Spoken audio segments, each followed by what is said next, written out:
It's my pleasure to call on our second guest speaker, Melody. Is it Melody Volmink? And she's from the organization Help to Read. Welcome. My name's Melody. I am from the organization called Help to Read, and we work in schools where we promote reading and the joy of that. So I'm going to give you a little bit of background, first of all, about what we do and how we do it, and why we go into the schools and how we work with the community, because it's all about educating a community as well. So let me start. I'm actually standing in for my MD, so I hope I do justice to this. And I will try to answer all the questions that I'm going to actually, pose to you so that you can talk with me. Okay, so Selwyn, where do I go here now? I don't have this fancy thing that the professor had. Just push the arrow down. Oh, okay. So a little bit of history about Help to Read. Help to Read is 12 years old. We've been around mostly in the Cape Metropole. We have gone into schools by just offering an intervention program, and that is mostly to improve English with the learners who are struggling in the schools. So we started, all the sister organizations started in the UK, a 35-year-old organization called Volunteer Reading Help. And the person who actually introduced the program to the Cape Town community is our past chairman, and he's also the person who started the whole process at Muizenberg Primary School, where it was a pilot, and then from there on it's history. 12 years later we still stand, and we a non-profit. We try and go into schools to erase illiteracy in South Africa. We have a twofold way of going into that, and the first part of it is volunteering, and we just invite people who are retired teachers, retired professionals, moms and dads who are at home who have time, grannies. We work with young people as well who finish school and give them an opportunity. So I will take you through. I'm not going to give you all the stats because you've heard all of that already, and I don't want to bore you with that. But this is how we do it. So we go into the school, and first of all, it has to be a school that is actually interested and wanting to improve their language situation, which we all know at your schools. You all have a situation like that. But we meet with the principal, who then engages us, and we work together with that entire staff.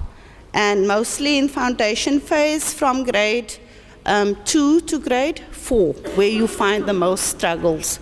And with our younger grade R and grade 1, we include them, but we do reading clubs. And further than that, we can't help, because we don't have all professionals who come in and assist. And it's simply about doing a reading to the group of children, to the learners who need the help. We do it one-on-one, and that is why we are and call ourselves very special, because we don't do any group work. We actually sit with that child who need the help to read to them most of the time, so that they hear what we are reading to them. We take the time to listen to them. We don't enforce reading from them at that point. Only when they become confident and comfortable to do so, that is when we allow them to read to us. We don't use any of your school readers, because that doesn't make reading exciting. We introduce them to different genres of reading, and especially for them to read up on things that they love to do. Some children love sport. They don't love to read fairy tales. So we introduce that and we make it exciting for them.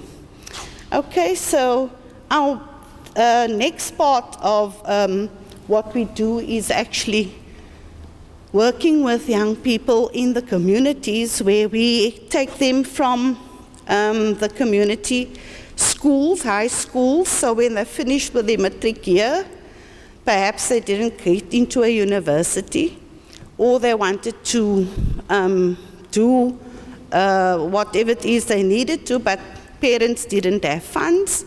So we offer them an opportunity to do an internship. And that internship with us is for a full year. So we take them on. We obviously assess them, because we can't have grade 12 learners coming fresh from matric year and not able to read, understand, and write in the language that they need to hand over. So we assess them. We make sure that they have a record that is crime-free, because we need our children to feel safe. We need to feel safe. We need to get the principal to understand that the people who are working with their children, there's no harm. They work with us Monday to Fridays. So whilst they are teaching and handing over a skill to the learners, they are also learning, because they're improving their own language. They are learning some patience. They are taking time out to understand what it is that they actually want. Is it that they want to become teachers or anything else? It gives them a time to move through that whole process. We are in the process of also holding on to these young people for a second year, but we're an NGO, so it takes a lot of convincing for a donor and to have the money to actually pay these young people every month. So they get a stipend, which helps them with traveling and food. They get further training. We include other NGOs for training, like Nali Bali, who does reading clubs. We've got creative reading opportunities. We have drama. We have poetry writing. So this young person is being developed while they are working with this child and handing over really great skills for that child now to take home and work with. We work with parents. We do parent workshopping. So it's not just about, having that help or intervention at school, but the principal also invites the parents of those learners to come and actually see what it is that we have to offer.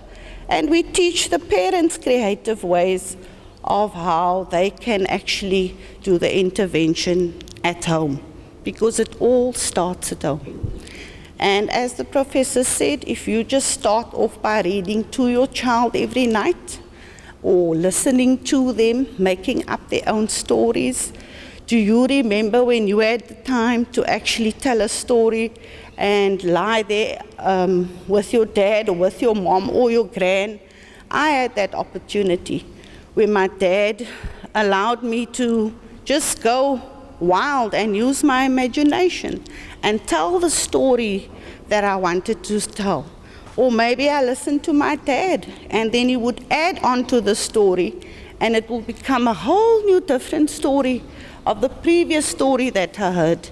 Then he would encourage writing, and to write it in your own words. And if he saw a word that was incorrectly spelled, he would say, just have another look and another look, collect the dictionary inside, let's see if we can find that word. And that is how I loved or got to love reading.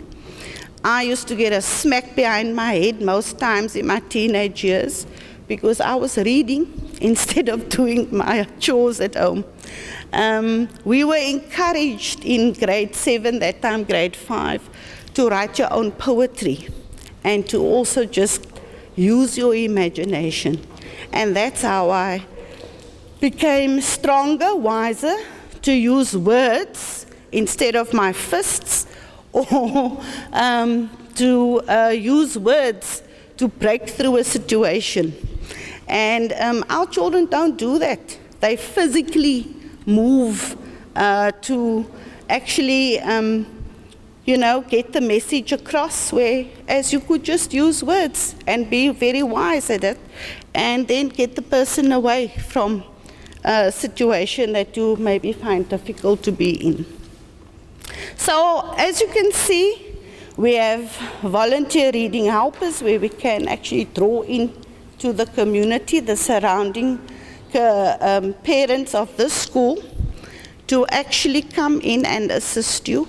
You don't have to reach out very far, and they can do that for 30 minutes with a child at your school, and we can train them to do that. Or we can invite a group of young people and train them up and work with them for a year. And you have now a group of young people doing something useful, something that they can take away with them, and something that they'll always have to carry on with when they have their children, when they decide to start a family. So I've always come towards the end, but before I do that, I first want to do something with you, and I want you to work with me, and I want you to look at, can all of you see the slide? So when you look at that slide, what do you see? Russian, okay. What else do you see? Can you tell me, ma'am, what do you see? Chinese language. What else? You see a pi sign. So you see some mathematical figurines, okay. Okay, so all of you are going to go wild and guessing, but it's none of what you said. It's actually just some symbols that we cleverly put together, and we want you to work out the first sentence. Easy. This is a party ship. Huh. That's a very clever man. And the next sentence, you're right, absolutely right. This is a pirate ship. Are you able to read upside down? Okay, the next sentence, you're absolutely right. Let's see if you can work out the next one. Just look at those symbols, see if you can find some on the second line that you see on the top, and then you will work out the next sentence. I'll give you the first letter of the second line, that's an L. So what's that first word? Almost, lots, correct. Lots of pirates, yes. Where live? On the ship. Wow, we got some really brilliant people here. Or they did it before.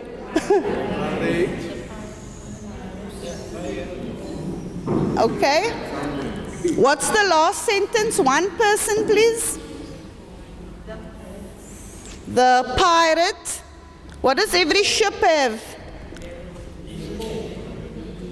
Someone who steers that ship is called the captain. So the next sentence is the pirate. Captain is.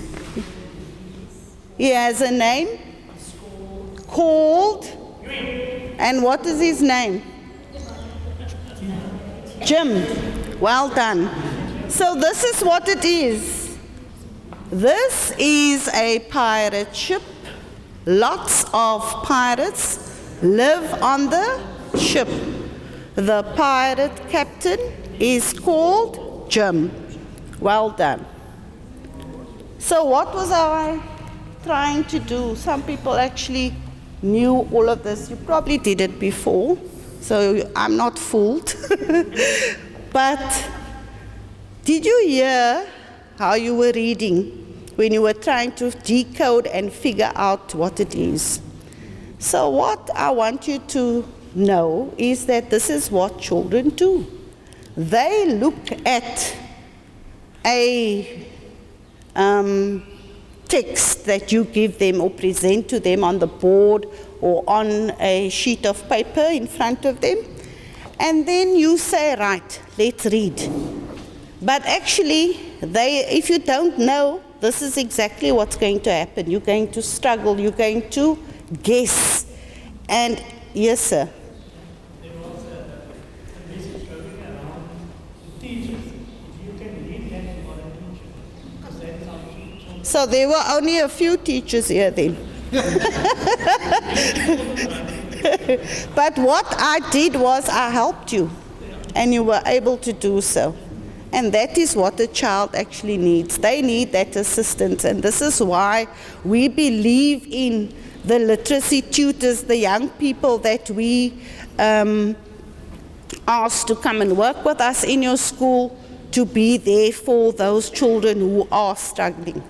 And what we do is we train them up to not be teachers. Let me just be very clear about that, because we cannot do that in a few weeks.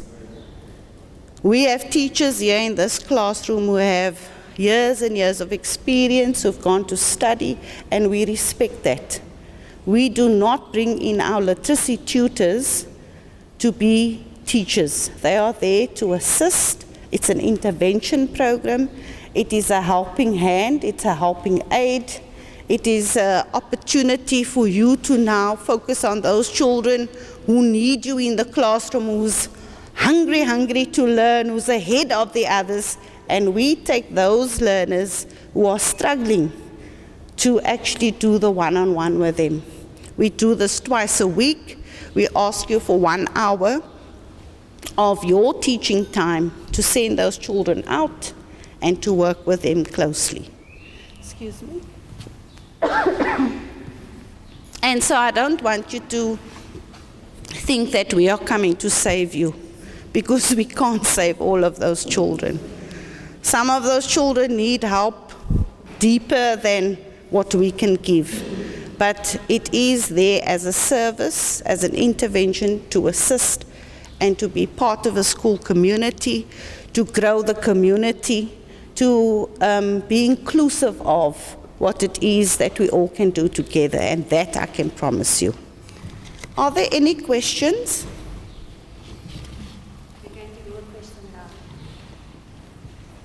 You are doing question round, okay? So thank you very much for listening to me. That's what we have to offer.